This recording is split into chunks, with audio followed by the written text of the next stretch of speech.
komen ustaz ni sikit. Satu ustaz tu kata, ni niat-niat ni ada pula qasad ta'arud ta'yin, pandai-pandai ulama tambah pula. Secara tak langsung dia menghina ulama. Ulama nak bandingkan dia tu, yang tulis yang tentang qasad ta'arud ta'yin tu siapa dia?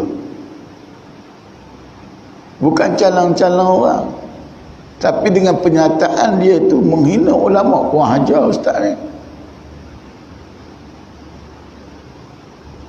Ni yang saya kadang-kadang satu hal juga ustaz-ustaz ni, dia nak popular, dia condemn orang lain. Dia hina ulama, tuan-tuan tu hina ulama. Banyak lagi dak penceramah-penceramah kita pun sama juga, kadang-kadang buat lawak. Pergi ceramah kita bayar mahal, kadang-kadang popular konon. Sebagainya okeylah buat lawak, dijelaskan apa yang dilawakkan itu, bagi jawapan. Ni tak, ni apa-apa ni, takbir-takbir Allah, Allah panjang-panjang ni apa hal ni? Seolah-olah tak sah takbir panjang macam tu. Sedangkan ulama dah menyatakan boleh dipanjangkan sehingga 14 ataupun sampai 20 dalam mazhab kita. Habis hina ulama agak.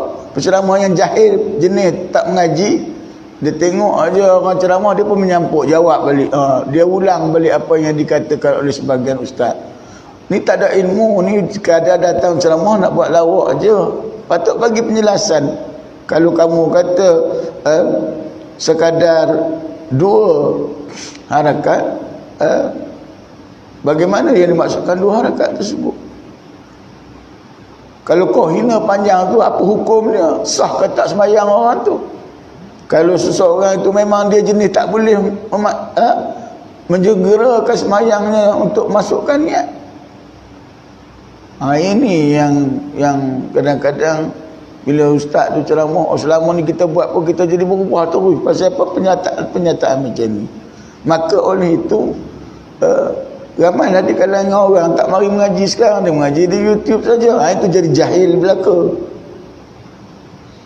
Minta maaf tuan-tuan. Sejak PKP ni macam-macam soalan mari kat saya. Post, ustaz ni kata gini, ustaz ni kata gini. Saya kata tak sadar dengar lah kalau macam tu. Tak sadar dengar lah kata.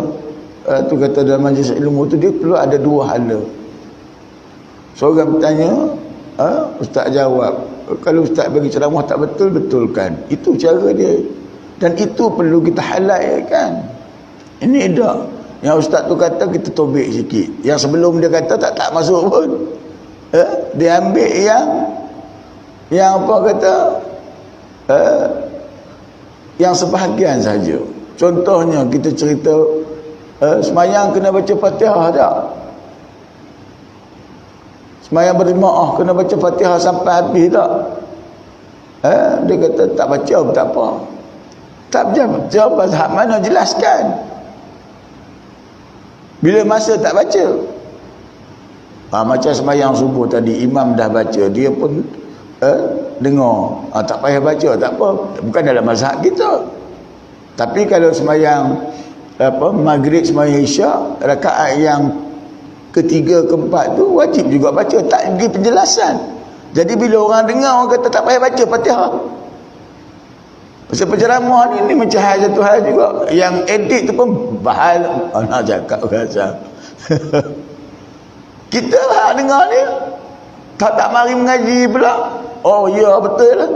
Betul lah. Ni ustaz ni kata, ni ustaz ni kata.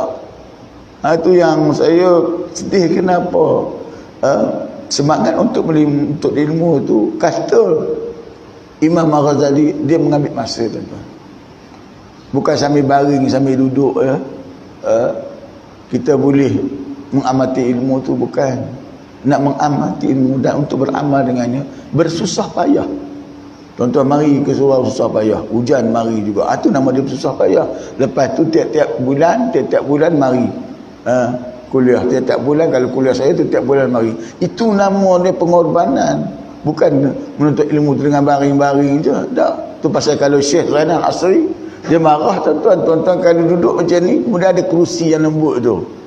duk menyandar. Amboi, ustaz ceramah pun tak menyandar, engkau menyandar sedap je. Nak senang saja. Sekarang ni semua nak senang belaka. Ni saya kata memanglah senang tu memberi apa kata keselesaan tu memanglah, tetapi kadang-kadang berlebihan.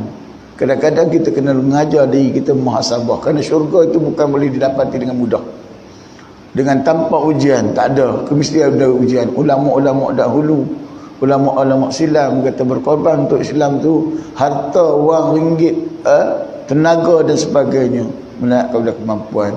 Ini kita nak cari jalan mudah, senang saja belaka tu tuan.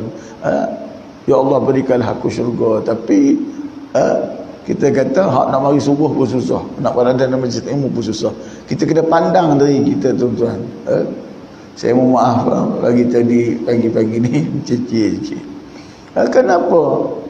Saya nak sedarkan pada masyarakat tentang pentingnya menuntut ilmu. Kita bimbang, takut kita beramal bertahun-tahun, berpuluh tahun, amalan kita sia-sia saja disebabkan oleh kejahilan kita, kerana tak ada dalam majlis ilmu.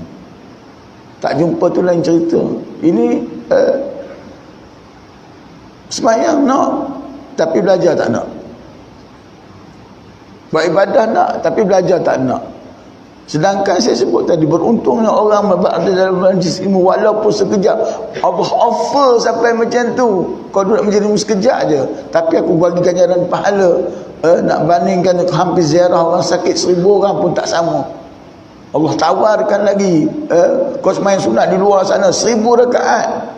Berapa minit kuliah saya? Contohnya kita kata kuliah dalam 10 minit pun tak apalah, kita kata ganjaran pahalanya cukup banyak. Kita semain 10 minit berapa rakaat dapat? Belum pasti dapat 1000 rakaat, tetapi Allah bagi tawaran. Kenapa Allah bagi begitu banyak? Supaya amalan kita yang hari-hari kita buat ini biar betul.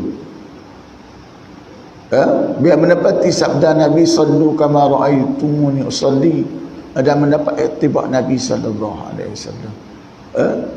Seperti mana yang ditunjukkan oleh baginda Rasulullah sallallahu alaihi wasallam. Baik, kita pergi pada tajuk kafiat takbiratul ihram. Sunat bagi imam dan makmum mengucapkan takbiratul ihram tanpa mad, tidak lebih daripada 2 harakat. Sunat. Tak lebih. Kalau lebih batal ke? Tak batal tuan-tuan. Jangan salah faham, kadang-kadang boleh disebut sunat.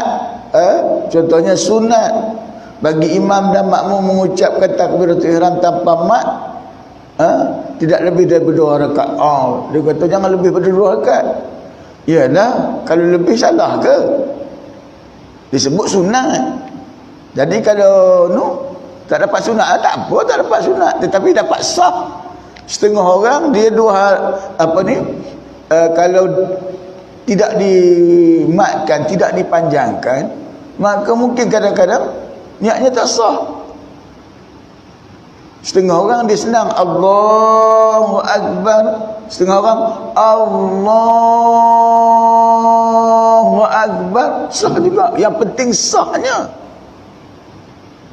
Kalau kita buat secara pendek, tidak dimatkan, tapi tak sah niat kita, tak guna juga bayang. Tu kena bagi penjelasan. Bukan cakap itu je, apa ni buat mat, sepatutnya jangan mat lah, apa ni sembahyang ni, panjang-panjang takbir. Lepas tu satu penghinaan pula, dia tunjuk cara Allahu Akbar, tapi dia tak bagi jawapan. Hak bagi ceramah tu kita mari dengan mengaji, nakkan jawapan. Tu nama dia, kita menuntut ilmu, dia patut bagi ilmu, bukan bagi lawak semata-mata kemudian tu tak jelaskan apa jawapan dia. Ini berlaku tuan-tuan. Kita kena fikir sendiri. Bila tengok ceramah ni, bukan kita nak condemn, dengar apa jawapan dia. Dia duduk menghina kita ni, kita duduk mari semayang ni, duduk macam ni, duduk cara dia. Bagi tahulah cara duduk yang macam mana. Saya pergi satu surau semayang semalam.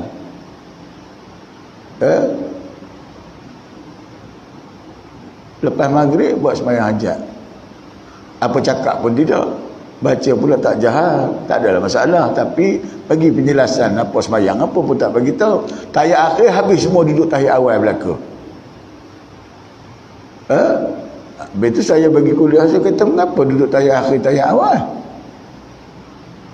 Kaki sakit apa? Saya tengok satu saf ni semua duduk tayar awal. Semua sakit belaka ke? Tak boleh ke ustaz? Saya tanya kamu, saya tanya dia, mengapa duduk infirash duduk tayar awal? Mengapa tak duduk sila? Mengapa tak duduk melunjuk? Sah juga.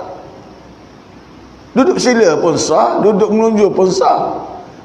Nabi suruh buat macam mana? Nabi duk kata, sallu kama ra'aitumuni usolli. Mayanglah kamu macam mana aku sembahyang. Aku tak duduk tayar akhir macam tayar awal, melainkan aku uzur. Buatlah degil. Ketegak orang kata. Buatlah macam mana Nabi buat. Nabi duduk tayar akhir, duduk tayar akhir. Mengapa duduk Nabi duduk tawaruk?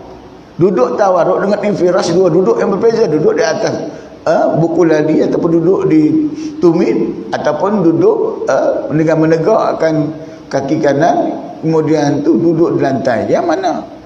Duduk tawaruk.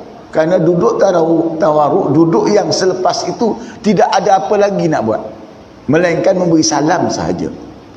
Adapun duduk infirash, duduk yang lagi ada benda lagi nak buat. Contohnya rakaat kedua nak tambah lagi 2 rakaat.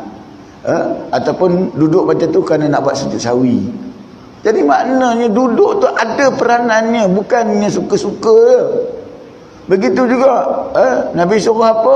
Di akhir zaman ni ramai orang yang mari sembahyang tak mau duduk saf yang pertama. Mari-mari duduk belakang dulu, cari aircon dulu, cari apa mana patut. Mengapa tak duduk saf pertama? Nabi dah bagi tahu dah suruh duduk pertama pasal apa? Kita tak nampak dia punya kelebihannya. Duduk sah yang pertama, bila mana tuan-tuan bangun bila qamat? Buku ni awal lepas ada jelaskan.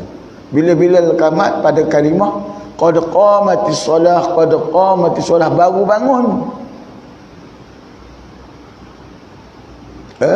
Tapi sebaik-baik bangun adalah selesai sahaja bila qamat. Qad qamatis solah, Allahu akbar, la ilaha illallah. Lepas tu bangun. Yang tu paling bagus. Jadi mengapa kita bangun awal? Pasal kita duduk di belakang. Tapi kalau kita dah ada saf yang pertama, bangun lambat tak apa. Pasal apa? Kita dah duduk dalam saf yang pertama. Dia nak saf yang pertama tapi mari duduk di belakang. Bila orang qamat baru berebut. Dan maka dia bangun itu bukan pada tempat dia. Dia bangun awal. Sedangkan Nabi kata apa?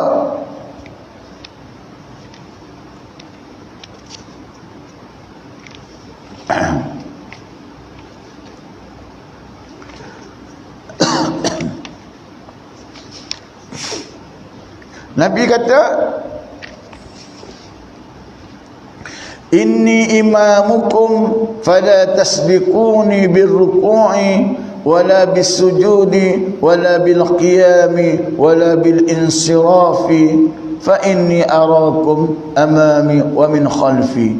Sesungguhnya aku adalah imam kalian, janganlah kalian mendahuluiku dengan rukuk, tidak pula dengan sujud, tidak pula dengan bangun berdiri, dan tidak pula dengan keluar daripada solat. Mana kalau ikut imam satu, jangan kita mendahului imam. Antaranya juga bila qamat tu, selagi mana Nabi belum keluar, kata Nabi, jangan kamu bangun. Ni kita ada bila kalau kita tengok dalam sejarahnya, Nabi kalau dia sembahyang sunat kat rumah. Dia nak jadi imam, dia maka datang, maka dia akan ketuk tingkap, ketuk barulah Bilal bangun untuk qamat. Nabi tak muncul lagi. Nabi bagi isyarat pada tingkap saja. Bila qad qamatis solah je, Nabi tolak pintu, terus keluar. Baru sahabat bangun. Tu kaedah dia. Jadi maknanya kita telah berada dalam sah, tak ada masalah lah. Untuk mendapat pahala sah yang pertama, tak kita mari pergi duduk sah di belakang. Bila qamat, kita mesti bangun awal pasal nak dapat sah yang pertama. Nabi susun dah cantik je. Hadis Nabi tu dah bagi penjelasan terang-terang dah. Cuma kita kadang-kadang tak nak ikut. Tapi nak pahala yang pertama, saf yang pertama. Mari Jumaat nak saf yang pertama tapi duduk belakang dulu. Ya tak? Jadi saya sedikit kesedaran buat kita lah. Kadang-kadang kita dah melakukan sembahyang bertahun-tahun tetapi kita bimbang takut ibadah kita itu menjadi sia-sia. Baik. Jadi sunat bagi imam dan makmum mengucapkan takbiratul ihram tanpa mat tidak lebih daripada 2 rakaat. Maka ulama berbahas dalam perkara ini. Ada yang menyatakan diharuskan untuk dipanjangkan sehingga 14 rakaat. Harus untuk 20. Jadi janganlah nak kondem-kondem ulama. Sebab setakat mana kita, dia orang ni bila tentukan demikian ada hujahnya. Kenapa? Pasal disebut 2 rakaat ataupun tanpa mat itu sunat saja. Macam juga orang kata sembahyang sunat yang sunat berjemaah. Sembahyang sunat yang sunat berjemaah adalah sembahyang apa? Sembahyang hari raya. Sembahyang hari raya. Aidilfitri, Ailadha, sunat berjemaah. Kalau buat seorang sah juga. Sembahyang apa lagi? Sembahyang yang sunat untuk berjemaah, sembahyang fardu zuhur, sembahyang fardu asar, sembahyang fardu maghrib, sembahyang fardu lah. Sembahyang apa lagi? Banyak lagi sembahyang. Habis itu sembahyang hajat tak sebut pun ustaz. Tak sebut. Sembahyang sunat. Sembahyang sunat taubat tak ada pun ustaz. Sembahyang sunat tasbih tak ada pun. Yang ada antaranya saya sebut tadi termasuk juga sembahyang tarawihnya disunatkan berjemaah. Sembahyang witir di bulan Ramadan disunatkan berjemaah. Tak termasuk pun ustaz ni sembahyang ni. Sembahyang hajat ni imam buat pasal apa? Ni sembahyang taubat imam buat pasal apa? Sembahyang apa lagi? Sembahyang tasbih, sembahyang duha tak ada. Dia tak sebut sembahyang sunat yang berjemaah ini saja. Habis kalau dia tu tak sunat tak boleh buat ke? Kita tanya balik, tak boleh buat haram ke? Ulama dah bincang dah. Ulama kata walaupun dia bukan dikategorikan sembahyang sunat yang tidak berjemaah, tak disunatkan jemaah, tetapi melakukannya dapat pahala berjemaah. Itu pasal kadang-kadang kita mengaji dan kita mentafsirkan mengikut akal kita, tidak melihat kepada tafsiran yang dibuat oleh ulama-ulama dahulu. Dan kita hina pula ulama. Apa ulama tambah-tambah? Ini lagi kurang ajar ni. Tu yang tuan-tuan dengar baik-baik. Kalau ustaz ceramah duk hina ulama-ulama, sejauh mana kau nak setakat mana ilmu kau ni yang kau nak boleh condemn mereka itu. Hang berdiri ni pun sekarang dengan merujuk pandangan mereka. Hang buat ibadah sekarang ni mengikut pandangan mereka. Bohong kalau kau buat ibadah mengikut pandangan kau sendiri, tafsiran kau sendiri. Boleh buat. Tetapi ilmu satu cabang-cabang untuk kau berijtihad sendiri. Satu ilmu contohnya bab baca Quran sajalah. Kau kena faham 13 kaedah ni. Itu Quran, belum lagi bab-bab lain. Perbahasan tentang usul fiqh dan sebagainya. Satu tu pun kau nak hina ulama. Tak kerti lah saya ni kadang-kadang. Ya. Sunat bagi imam dan makmum mengucapkan takbiratul ihram tanpa mat tidak lebih daripada 2 harakat. Takbiratul ihram hendaklah diucapkan dengan Allahu Akbar, iaitu mematikan ra. Tak boleh sebut Allah wa akbaru, Allahu akbari, Allahu akbar ra, tak boleh. Jadi Allahu akbar. Kata Imam An-Nawawi dalam Syarah Al-Muhadzab, takbir tidak pernah didengar melainkan dibaca dengan waqaf. Dibaca dengan waqaf. Ada orang yang takbir Allahu akbar, Allahu akbar kabira walhamdulillahi katsira, sambung terus. Ada tu dia bagi tahu sini, kata Imam Nawawi. Imam Nawawi siapa dia? Ulama dalam mazhab Imam Syafi'i. Tu saya sebut takut nanti orang duk hina ulama ni. Jadi jangan duk sambunglah. Baik. Tidak sah solat jika bertakbir dengan cara berikut. Tidak sah, tak sah Solat jika bertakbir dengan cara berikut. Cara apa? Yang pertama, memanjangkan sebutan alif pada Allah atau pada akbar, kerana sebutan itu menjadi maksud kata-kata itu sebagai maksud pertanyaan. Kalau kita panjangkan Allahu Akbar, maka tak sah. Ataupun kita sebut Allah betul, Allahu Akbar, akbar pula tak betul, dipanjangkan, maka itu dipanjangkan, dia jadi istifham. Istifham ni apa dia? Tanda tanya. Ada ke Allah? Batal lah sembahyang kita. Kau sembahyang kau tak yakin, Allah besar ke dia tu? Macam tu lah maksud dia. Jadi maka siapa yang bertakbir Allah, habis tak ada sah lah. Yang betulnya Allahu Akbar, Allah tu dipanjangkan, bukan itu dipanjangkan. Jadi hati-hatilah. Ada setengah tempat saya dengar azan Allahu Akbar, tu dipanjangkan. Allahu Akbar. Duk tanya Allah, adakah Allah, adakah Allah, apa cerita ni? Itu Allah dipanjangkan jadi istifham. Begitu juga kadang-kadang ada orang takbir, saya dengar sini, Wallahu Akbar, Wallahu Akbar, bubuh waw tu jadi sumpah. Bersumpah demi Allah. Orang bukan suruh sumpah apa sembahyang, tak sah sembahyangnya, bersumpah. Ini yang berlaku dalam mereka-mereka yang tak tahu. Qomat jangan cakap lah. Beberapa kali saya dengar Wallahu Akbar, Allahu Akbar, Allah dia. Dia kata suatu benda tu perlu dipraktikkan depan orang, barulah orang boleh mengesahkan betul. Kalau kita betul belaka, pasal tak ada siapa nilai. Tak ada siapa nilai. Baca Fatihah, aku sembahyang dah 10 tahun dah. Cuba dengar baca Fatihah. Ya Allah, Jahannam Fatihah engkau. Ada siapa semak tak bacaan Fatihah engkau? Saya rasa betul, saya dengar. Dengar belum pasti kita nilai itu betul. Melainkan orang yang menilai kita ni, betul tak bacaan kita. Jadi itulah saya kata kadang-kadang duka cita lah. Kalau orang yang tak mau lagi berada dalam majlis ilmu, baik. Jadi kalau disebut Allahu Akbar, Allah jadi istifham, jadi mengubah dari segi makna. Wallahu Akbar pun tak sah. Allahu Akbar tambah waw kat situ, Allahu Akbar, tak sah sembahyangnya. Takbirnya tak sah sembahyangnya. Apa lagi?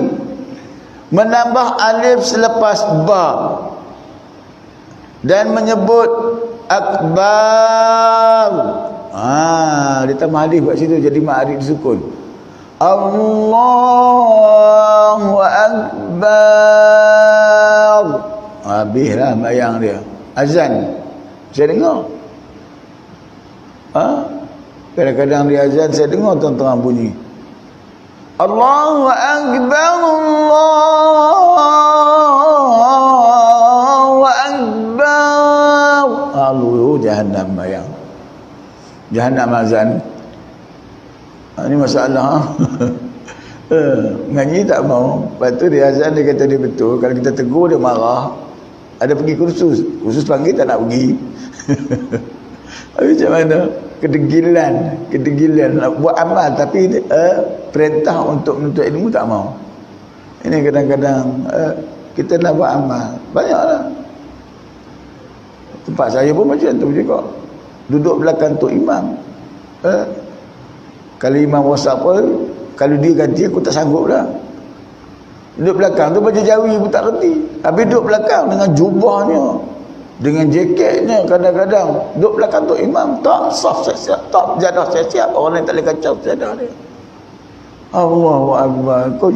Allahu Akbar. Kadang jadi Bilal. Salahnya jawi pun tak kenal, huruf jawi pun tak kenal. Habis macam mana? Semangat tapi ilmu tak ada. Nak dapat pahala lebih tapi mengaji tak mau. Itu masalahnya. Aduh. Bukanlah bagi-bagi mengata lah. Tapi itulah realiti yang ada sekarang ni. Menambah alif selepas ba dan menyebut akbar. Berbaris dengan hamzah. Berbaris atas kerana ia bererti rebana atau gendang. Bukan Allah Maha Besar, Allah itu gendang, Allah itu rebana. Macam mana nak sah sembahyangnya? Oleh itu sesiapa yang menyebut kata-kata itu dengan sengaja boleh rosak imannya, boleh rosak akidahnya. Iman boleh rosak kalau dia tahu Allahu Akbar, dia duk sebut. Orang duk cakap dah dia, jangan duk sebut panjang tu. Orang sebut juga. Jadi jatuh kufur. Baik. Banyak lagi lah. Kalau Jawa ni Allahu Akbar. Allahu Akbar. Ba jadi dua. Tukar makna apa tu? Batal. Batal sembahyang. Apa lagi? Banyak lagi tuan-tuan. Kalau ulama ulas tentang Allah Akbar ni 16 kesalahan. 16 kesalahan yang membabitkan rosaknya bacaan takbir atau ihram. Belum sembahyang lagi baru angkat takbir. Kalau tak mengaji bab angkat takbir, tu sembahyang ni bukan mengambil juzuk-juzuk tertentu saja. Dia daripada awal sampai hujung, daripada takbir atau ihram pada 13 rukun tu semua kita kena bahas. Kita kena bahas baru ada ilmunya. Baru ada ilmunya. Jika yang mengulang atau menggetarkan ra, contohnya Allahu Akbar, Akbar, setengah orang dia tak boleh, dia jadi takrir. Kerana huruf ra ni dia istimewa tuan-tuan. Ra satu dia boleh tebal, dia boleh nipis satu bab. Lagi satu dia berbeza dengan huruf yang lain. Kalau disebut dia bertakrir. Tetapi bila dibaca hilang takrirnya. Takrir itu getaran. Jadi kalau sebut apa? Huruf apa? Huruf ra tu tak tepat. Yang kalau orang tanya huruf apa? Huruf ra. Tu baru betul. Pasal dia bergetar. Jawabnya huruf tu bergetar. Tetapi bila baca dia tak ada getar. Jangan baca Allahu Akbar. Allahu Akbar. Kalau getar macam mana? Sah juga. Kenapa dia tidak mengubah dari segi maknanya. Tuan-tuan kena faham. Kadang-kadang ada perkataan yang tidak memberi makna, maka sah. Yang memberi mengubah dari segi makna tu yang tak sah tu. Kalau kita kata ubahnya maknanya hampir sama dari sudut penafsiran. Contohnya Maliki Yaumiddin, Maliki Yaumiddin. Tu lebih kurang 2 rakaat. Ada tambah ba kat situ tanda. Maliki Yaumiddin kita baca Maliki Yaumiddin. Sah juga. Maliki kerajaan, Malik raja. Dua-dua tu tidak mengubah dari segi makna kata ulama. Maka kalau orang baca Maliki Yaumiddin, okey dah. Tak masalah. Kalau kita ada ilmu lah. Kita tak ada ilmu, awak tak boleh sebut tau. Awak sebut tadi salah. Patutnya Maliki Yaumiddin. Setengah kira dia baca Maliki Yaumiddin. Tapi betul lah tu. Dari segi makna dia tidak mengubah dari segi makna. Itu pasal kadang-kadang kita nak menetapkan satu benda tu perlu kepada ilmu lah. Banyak lagi lah saya nak sebut. Kalau Allahu Akbar ni apa lagi? Allahu Ikbar batal lah. Ikbar tu kalau saya salah satu daripada nama haid orang perempuan, darah kotor orang perempuan. Jadi Allah itu darah kotor batal ya. Allahu Akbar, Allahu Akbar. Disebut tu terang-terang bagi bawah, habis dalam mayang. Kalau dia takbir macam tu, kita tengok perhatian apa kata dia. Jika imam mengangkat takbir dengan mana-mana cara yang salah itu, maka makmum tidak harus menjadikannya imam. Dengar imam takbir Allahu Akbar, tuan-tuan janganlah niat aku sembahyang pada maghrib 3 rakaat mengikut imam. Jangan batal sembahyang tuan-tuan. Imam dah batal di sisi tuan-tuan. Di sisi tuan-tuan tu maknanya individu yang tahu dia tidak wajib untuk berniat menjadi makmum. Yang tak tahu tu lain ceritalah. Kita dengar tuan-tuan, yang tak dengar tu cerita lain. Jangan tuan-tuan bagi tahu pula lepas tu. Kita duduk tepi tu imam, dengar imam baca Allahu Akbar, Allahu Akbar. Tuan-tuan angkat takbir Allahu Akbar. Jangan baca Allahu Akbar. Lepas tu niatnya aku sembahyang fardu maghrib, kalau maghrib lah, tunaikan Allah Ta'ala. Orang takut kadang-kadang nak berniat sendiri. Dia kata, ustaz saya mari Jumaat nak dapat pahala Jumaat. Jangan duk bimbang, dapat pun kau datang nak mari sembahyang Jumaat. Tu salah tu imam, bukan salah engkau. Kena takut sangat dia pasal mufarakah pun macam tu juga. Sakit perut gila-gila. Aduh. Mufarakah teruskan sembahyang sendiri. Masyarakat keluar sakit perut. Allahu Akbar. Ni kalau aku teruskan ni nampak kaya tak dan sama dengan imam. Dia pun nak keluar pada imam, sambung terus. Bukan keluar, lari keluar. Dia menjegerakan sembahyang dia. Imam nak masuk rakaat ketiga, kita dah habis dah. Kita pencau. Sembahyang kita sah. Dan mendapat pahala sempurna. Kalau kita mengaji. Kalau tak mengaji, macam juga saya sebut hari Jumaat, pagi Jumaat.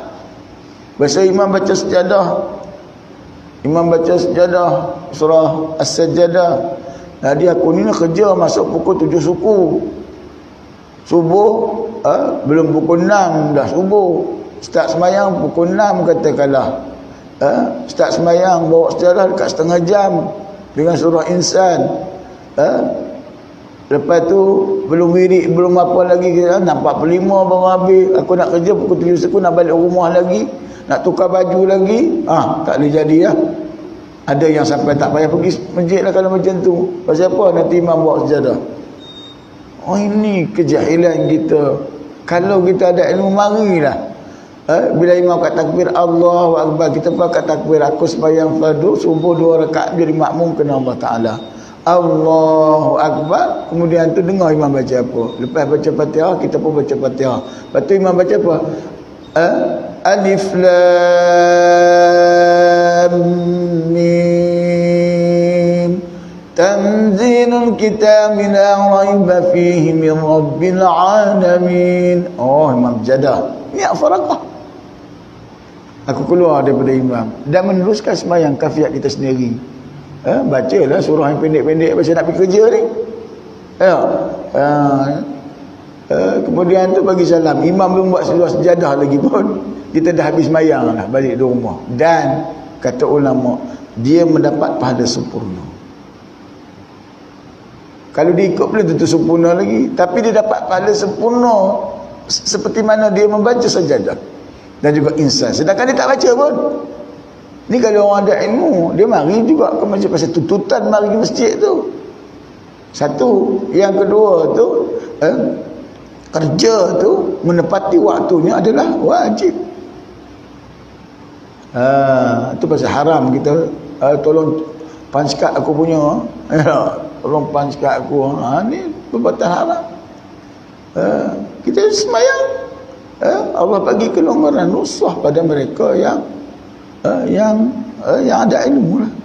Yang tak ada ilmu tak payah marilah. Itu yang rugi duduk rumah ya sembahyang dengan bini. Saya tak ada ilmu.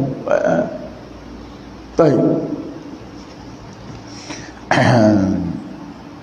Jika imam mengangkat takbir dengan mana-mana cara yang salah itu, maka makmum tidak harus menjadikannya imam.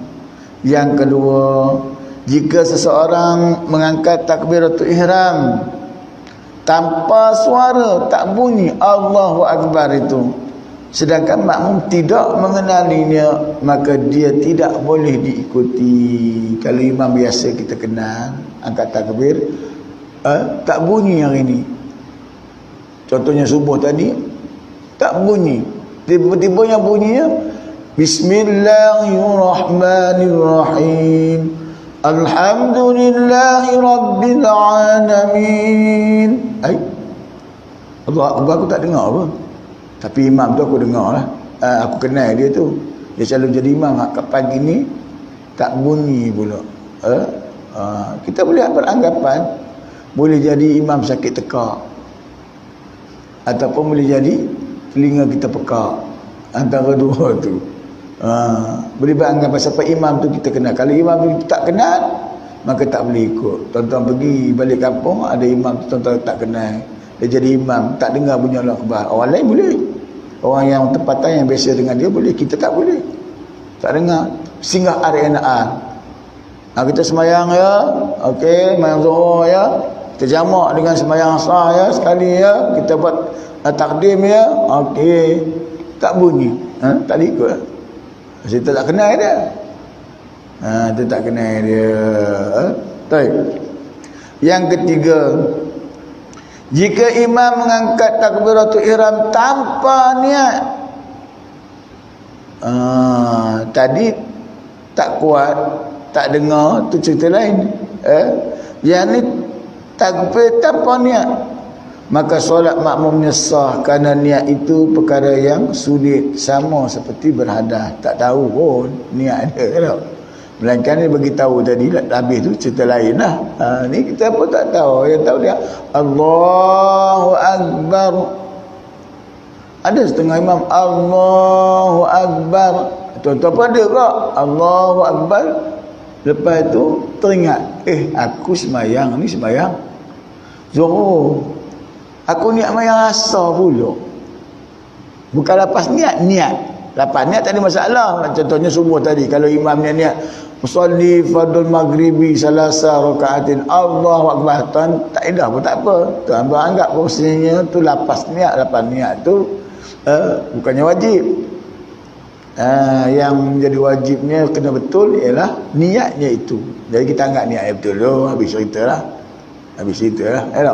Tapi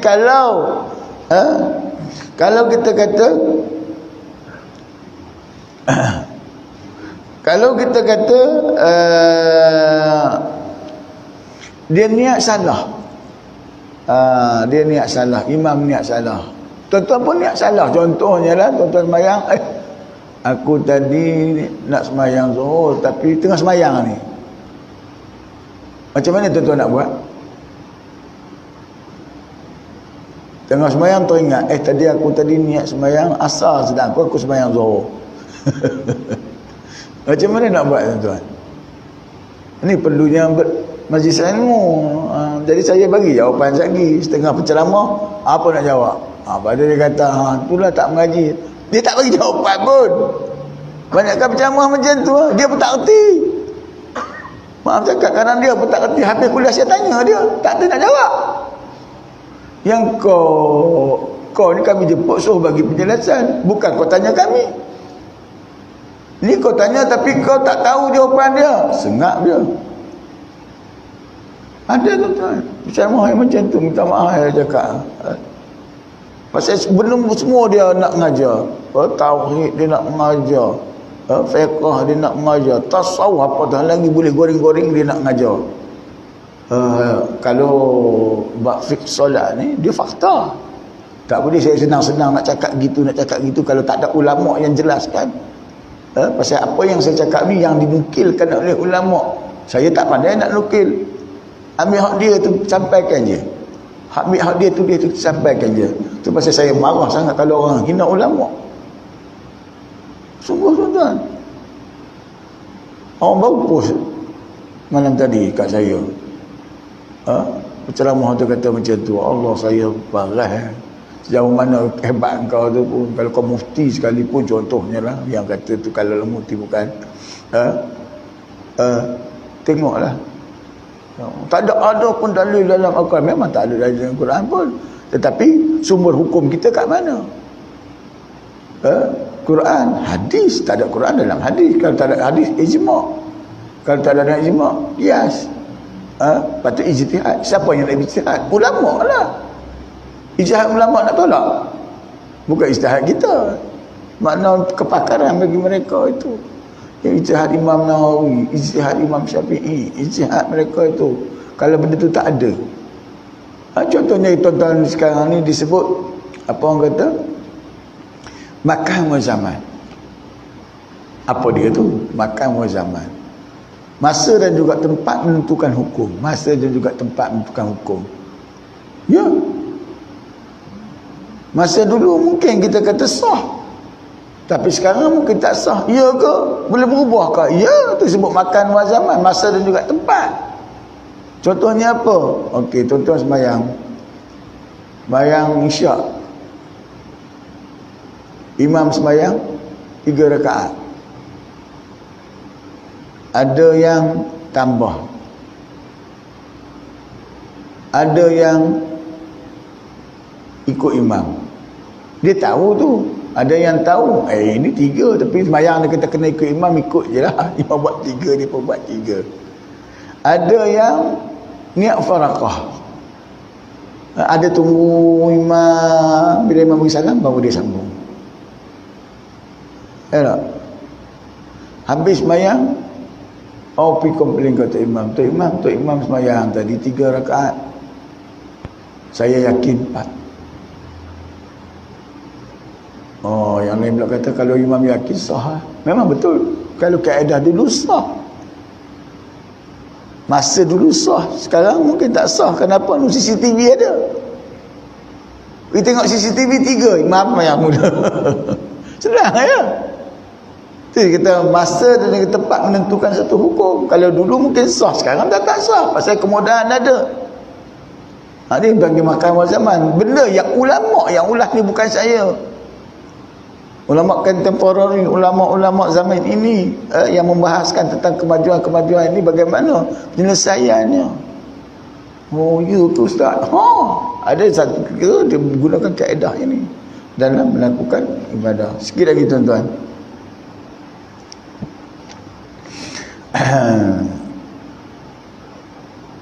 Jika imam mengangkat takbiratul ihram tanpa niat, maka solat para makmum sah kerana niat itu perkara yang sulit. Niat itu perkara yang sulit sama seperti hadas. Habis-habis sembahyang tu imam baru ingat, Allah, aku tak berwuduk rupanya. Ya tak? Tapi jangan beritahu kat orang lah.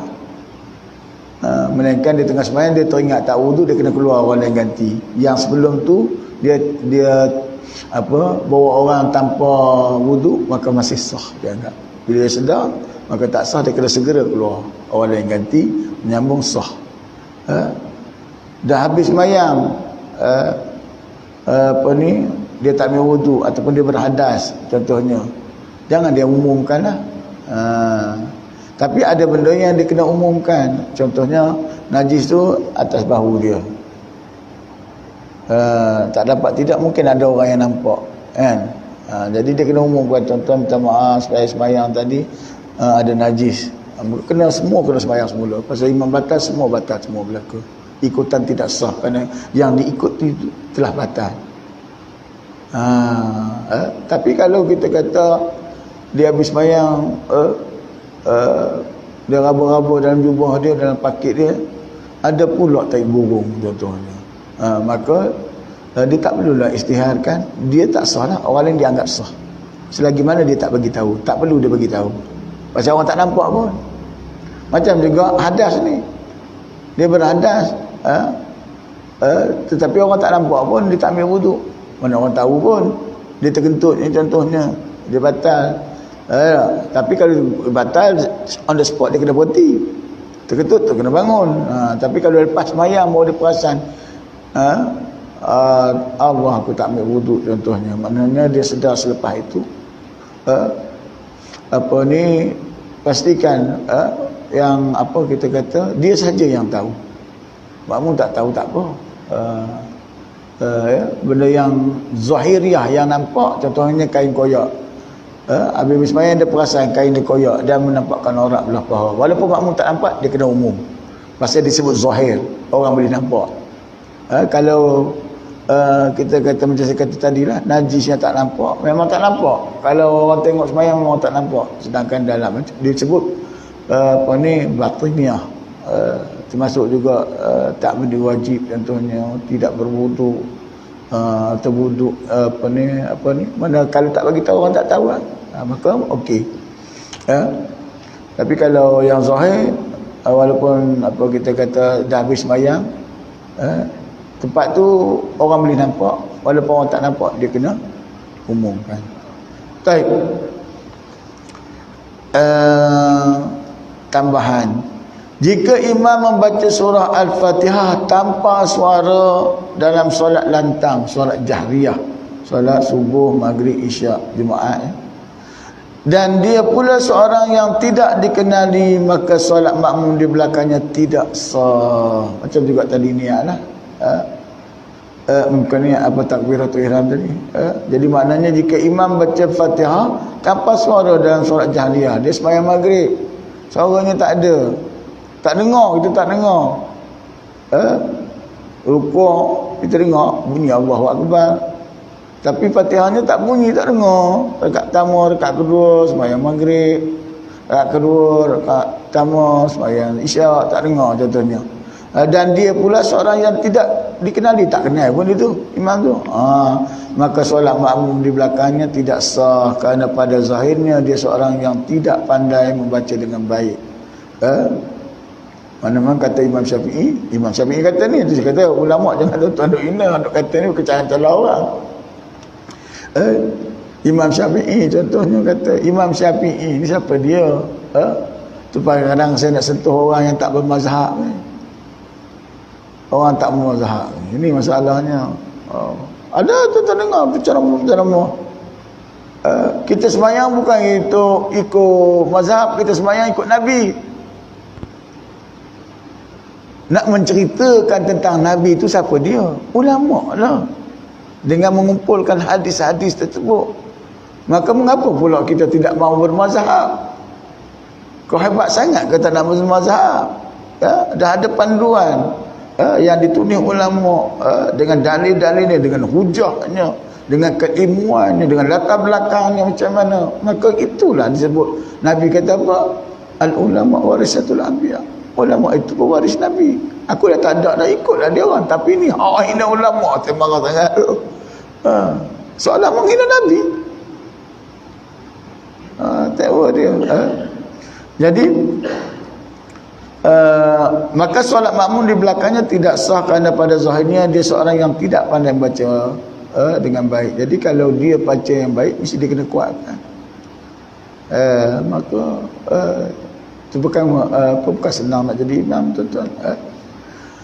Jika dia pandai baca Fatihah lah, sudah tentulah dia membaca dengan suara yang lantang. Demikianlah yang dinaskan oleh Imam Asy-Syafi'i. Bukan saya cakap, Imam Syafi'i bagi tahu. Jadi kalau kita pergi satu tempat, imamnya baca Fatihah, kita tak kenal imam tu. Melainkan imam kita kenal. Macam saya sebut tadi, boleh jadi dia sakit tekak ataupun telinga kita pekak. Kita kenal dia. Nanti pagi ni pula tak bunyi pula, maka ikutan sah. Jadi ini untuk pagi ni lah. InsyaAllah kita akan sambung lagi macam biasa kuliah hari Ahad ikut, minggu ketiga. Kalau saya tak ingat hari Ahad minggu ketiga, kuliah maghrib. Jadi apa ni, sebagai kebetulan saya pula bukan kosong, elok-elok saya confirm untuk pagi ni. Ada pula orang minta nak pagi ni, tapi dah tak boleh lah. Pasal saya dah confirm dengan ni, yang ni ini minggu kelima kan. Baik, InsyaAllah kita sambung akan datang pada bab panduan bagi makmum. Panduan bagi makmum nak sembahyang jemaah ni, dia ada cara dia, bukan senang-senang kita ikut suka je. Tu pasal dia ada cara dia, cara macam saya kata tadi, iqamahnya masa mana kita nak bangun. Contohnya begitu juga bila imam baca Fatihah, perlu tak kita baca Fatihah? Contohnya kalau kita masbuk, apa dia masbuk tu? sekadar mana kita baca Fatihah, adakah tak payah baca dan sebagainya. Ini peraturan. Orang sembahyang jemaah wajib tahu. Wajib tahu.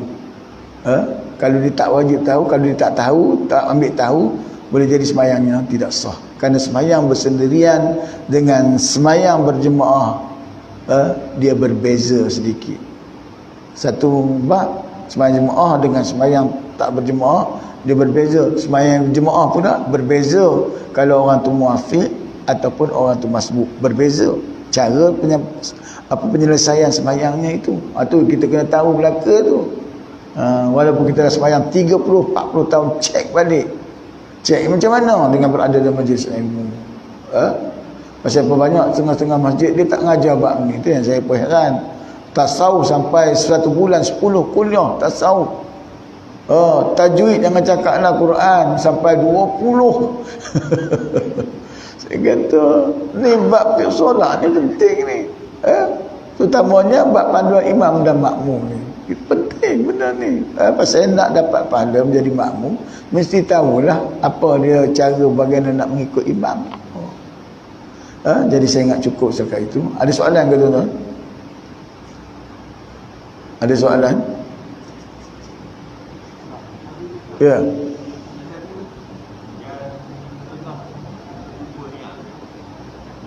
Tengah? Kita solat zuhur Ustaz. Okey. Okey. Itu yang tanya, nama dia tanya tu. Okey, kita sembahyang zuhur. Kita tu ni asar.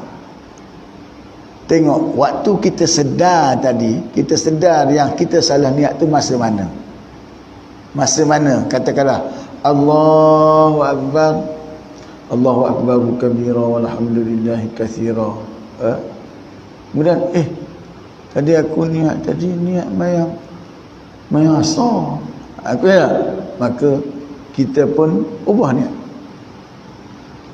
Aku niat sembahyang sembahyang apa? Sembahyang zuhur. Cukuplah. Cukuplah lintasan nanti kita aku sembahyang zuhur bukan asar. Dah cukup dah. Baca Fatihah balik. Dia hanya boleh mengubah niat pada sembahyang tersebut kalau tersilap dari segi ta'yin dipanggil nama sembahyang. Hendaklah diubah niat itu selagi mana belum habis baca Fatihah pada rakaat yang pertama. Sebelum habis bacaan Fatihah pada rakaat yang pertama. Kalau dah habis Fatihah, tengah baca surah baru teringat, dia kena berhentikan sembahyang takbir semula. Nampak tu dia kata apa penjelasan. Mungkin saya terlupa tadi. Jadi maknanya dia kena boleh mengubah niat itu selagi mana dia belum menghabiskan bacaan Fatihahnya. Terjawab Tidak ada soalan lain? Kalau tak ada saya ingat cukup. Ya.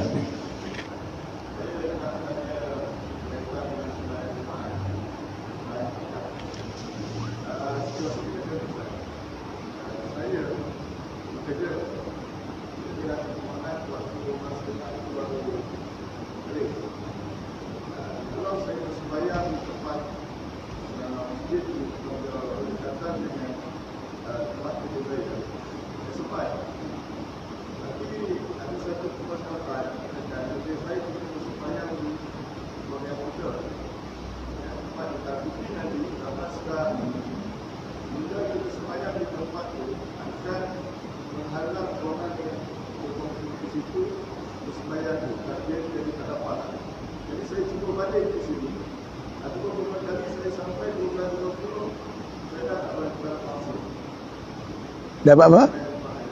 Dapat masuk? Saya tak apa nak clear sebenarnya soalan tu. Mendekat sikit.